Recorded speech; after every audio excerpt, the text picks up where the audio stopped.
Hello everyone, সবাই কেমন আছেন? নিশ্চয়ই ভালো আছেন। তো এটা ছিল গতকালকের একটা ভিডিও, ভাবলাম আপনাদের সাথে শেয়ার করি কি কি করলাম টুকটাক কাজ রমজানের আগের দিন। আমার হাজব্যান্ড একটা পনির নিয়ে এসেছেন, তাই ভাবলাম এটাকে আস্তা আমি ফ্রোজেন করব না, কেটে এভাবে ফ্রোজেন করে রেখে দেব। তাহলে খাবার সময় খুব সহজেই আমি কয়েক টুকরো নিয়ে আসতে পারবো, কাটার আরও ঝামেলা নেই। এই পনিরগুলো ব্রেড বা রুটি দিয়ে খেতে বেশি ভালো লাগে। পনিরটা কিন্তু কাটতে অনেক ভালো লাগছিল, অনেক সফট একটা পনির। তো আমার কাটা শেষ হয়ে গিয়েছে, এখন আমি এটাকে ফ্রিজে রেখে দেব ফ্রোজেন করে।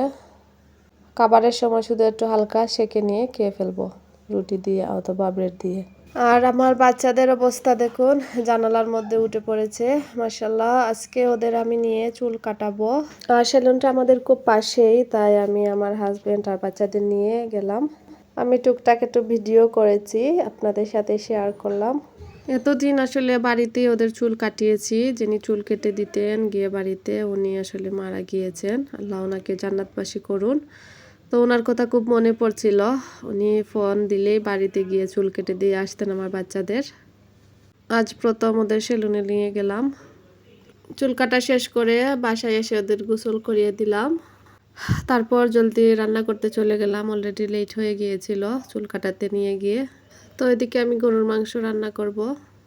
এখানে সব ধরনের মশলা দিয়ে আমি একসাথে মাখিয়ে নিয়ে আজকে মাংসটা বসাবো। আজকে আর ডিটেলস রান্না দেখাবো না, আজকে শুধু টুকটাক কি করলাম ওইগুলো আপনাদের সাথে শুধু শেয়ার করব। আর এর এক ফাঁকে দৌড়ে গিয়ে সবজিও রাখলাম, কি কি রাখলাম আপনাদের সাথে শেয়ার করছি। মাশাআল্লাহ, অনেক সুন্দর ছিল টমেটোগুলো। টমেটো, শসা, বেগুন, লেবু, লাউ, ধনেপাতা, কাঁচামরিচ এগুলো নিয়ে আসলাম। আর এদিকে নুরির মা ছিলেন, আমাকে হেল্প করছিলেন। লাউটা উনি কেটে দিলেন, লাউ রান্না করব ছোটো মাছ দিয়ে। এদিকে লাউটা রান্না বসিয়ে দিয়েছি, মাংসগুলোও বসিয়ে ভালো করে কষিয়ে নিচ্ছি।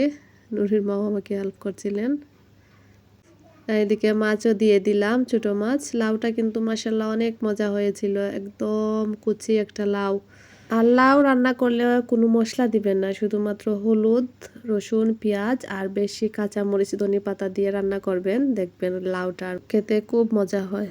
অনেকেই আছে লাউ সব ধরনের মশলা দিয়ে খান, কিন্তু এইভাবে একবার খেয়ে দেখবেন, শুধু হলুদ, কাঁচামরিচ, ধনেপাতা এগুলা দিয়ে খুব মজা হয়। আর এদিকে আমার আম্মা আমার জন্য বড়ই পাঠিয়েছিলেন, একটু রেকর্ড করলাম, আপনাদের সাথেও শেয়ার করলাম। আর এইভাবে আমি চিনির মধ্যে বড়ইগুলোকে দিয়ে রেখেছি।